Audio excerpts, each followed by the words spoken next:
ಪೂಜೆಯಲ್ಲಿ ಮಾಡಬಾರದ ತಪ್ಪುಗಳಿವು. ಈ ತಪ್ಪುಗಳನ್ನು ಮಾಡಿದರೆ ನಿಮ್ಮ ಪೂಜೆ ವ್ಯರ್ಥ. ದೇವರ ಪೂಜೆಯನ್ನು ಪ್ರತಿಯೊಂದು ಮನೆಯಲ್ಲೂ ಮಾಡಲಾಗುತ್ತದೆ. ಹಿಂದೂ ಸಂಪ್ರದಾಯದಲ್ಲಿ ದೀಪವನ್ನು ಪೂಜಿಸುವ ಸ್ಥಳದಲ್ಲಿ ಮಹಾಲಕ್ಷ್ಮಿ ನೆಲೆಸುತ್ತಾಳೆ ಮತ್ತು ದೀಪವಿಲ್ಲದ ಮನೆಗಳು ಕತ್ತಲೆಯಿಂದ ಇರುತ್ತವೆ ಮತ್ತು ಅಲಕ್ಷ್ಮಿಯ ಸ್ಥಾನವಾಗುತ್ತವೆ ಎಂದು ಹೇಳಲಾಗುತ್ತದೆ. ಇನ್ನು ಪೂಜೆ ಮಾಡುವಾಗ ಯಾವ ತಪ್ಪುಗಳನ್ನು ಮಾಡಬಾರದು ಅಂತ ಈ ವಿಡಿಯೋದಲ್ಲಿ ನೋಡೋಣ. ಈ ವಿಡಿಯೋ ನೋಡುವ ಮೊದಲು ಓಂ ಶ್ರೀ ಲಕ್ಷ್ಮೀ ದೇವಿಯೇ ನಮಃ ಎಂದು ಒಂದು ಸಣ್ಣ ಕಾಮೆಂಟ್ ಮಾಡಿ. ಅನೇಕ ಮಹಿಳೆಯರು ತಮ್ಮ ಮನೆಯಲ್ಲಿ ಕೆಲಸ ಮುಗಿಸಿ ಮಿತ್ತ ಮಧ್ಯಾಹ್ನದ ಪೂಜೆಯನ್ನು 12 ಗಂಟೆಗೆ ಪೂಜೆಗಳನ್ನು ಮಾಡಲಾಗುತ್ತದೆ. ಆದರೆ ಮಿತ್ತವು ಮಧ್ಯಾಹ್ನದ ಸಮಯದಲ್ಲಿ ಪೂಜೆಗಳನ್ನು ಮಾಡಬಾರದು ಮತ್ತು ಮಹಿಳೆಯರು ತಮ್ಮ ಕೂದಲನ್ನು ಬಿಟ್ಟು ಪೂಜೆಗಳನ್ನು ಮಾಡಬಾರದು. ತಲೆ ಸ್ನಾನ ಮಾಡಿದ ನಂತರ ಕೂದಲಿನಲ್ಲಿ ನೀರು ಸೋರುತ್ತಿರುವಾಗ ಪೂಜೆ ಮಾಡಬೇಡಿ. ಮನೆಯ ಮುಂದೆ ರಂಗೋಲಿಯನ್ನು ಬಿಡಿಸದೆ ಹಾಗೆ ಪೂಜೆ ಮಾಡಬಾರದು. ದೇವರ ಫೋಟೋ ಮತ್ತು ವಿಗ್ರಹಗಳನ್ನು ವಾರಕ್ಕೊಮ್ಮೆಯಾದರೂ ಸ್ವಚ್ಛಗೊಳಿಸಬೇಕು. ಸಂಜೆ ದೇವರ ಫೋಟೋ ಅಥವಾ ವಿಗ್ರಹಗಳನ್ನು ಸ್ವಚ್ಛಗೊಳಿಸಬೇಡಿ.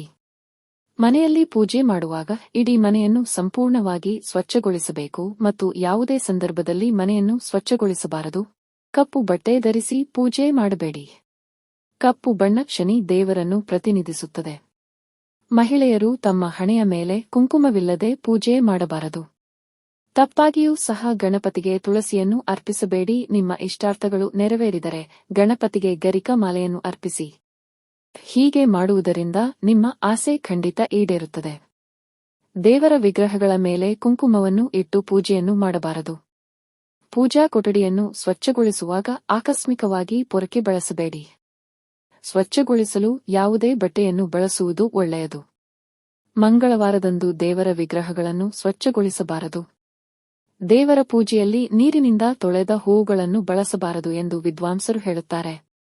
ಸ್ನಾನ ಮಾಡದೆ ದೇವರಿಗೆ ನೈವೇದ್ಯ ಮಾಡಬಾರದು ಮತ್ತು ಸಲ್ಲಿಸಬಾರದು.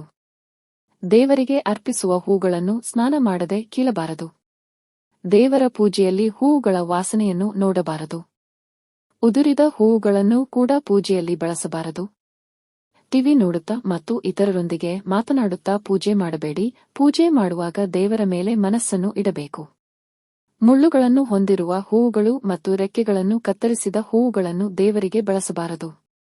ದೀಪವನ್ನು ಬೆಳಗಿಸುವಾಗ ಅದನ್ನು ನೇರವಾಗಿ ಬೆಂಕಿಕಡ್ಡಿಗಳಿಂದ ಬೆಳಗಿಸಬೇಡಿ. ನಿಂತ್ಕೊಂಡು ಪೂಜೆ ಮಾಡಬಾರದು.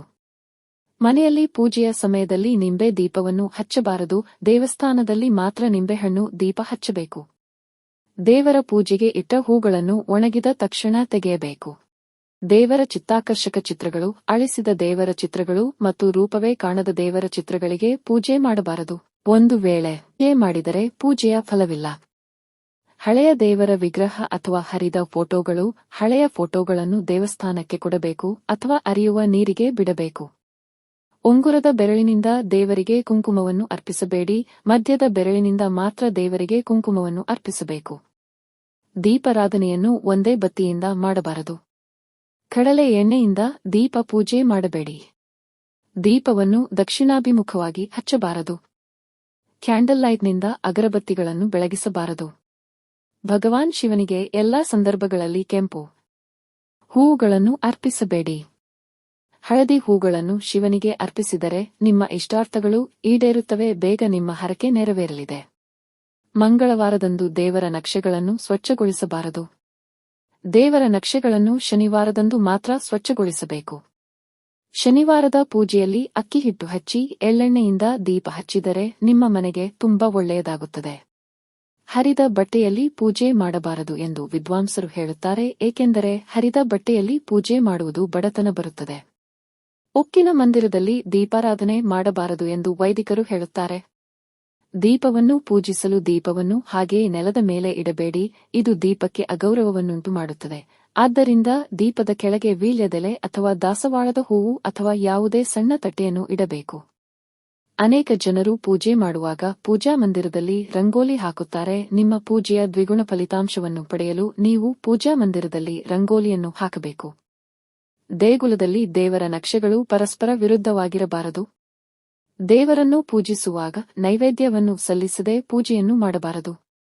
ನಾಳೆಯ ಪೂಜೆಗಾಗಿ ಇಂದು ಸಂಜೆ ಅನೇಕ ಜನರು ದೇವರ ನಕ್ಷೆಗಳನ್ನು ಸ್ವಚ್ಛಗೊಳಿಸುತ್ತಾರೆ.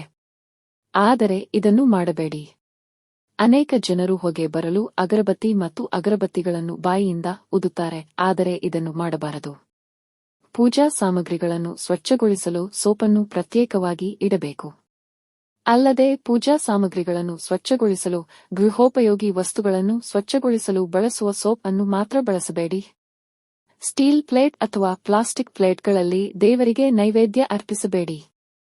ಪೂಜೆ ಮುಗಿದ ತಕ್ಷಣ ದೇವರ ನೈವೇದ್ಯವನ್ನು ಅಲ್ಲಿಯೇ ಬಿಡಬೇಡಿ. ಎಲ್ಲಾ ಕುಟುಂಬ ಸದಸ್ಯರು ಮನೆಯಲ್ಲಿ ದೇವರ ನೈವೇದ್ಯವನ್ನು ಸ್ವೀಕರಿಸಬೇಕು.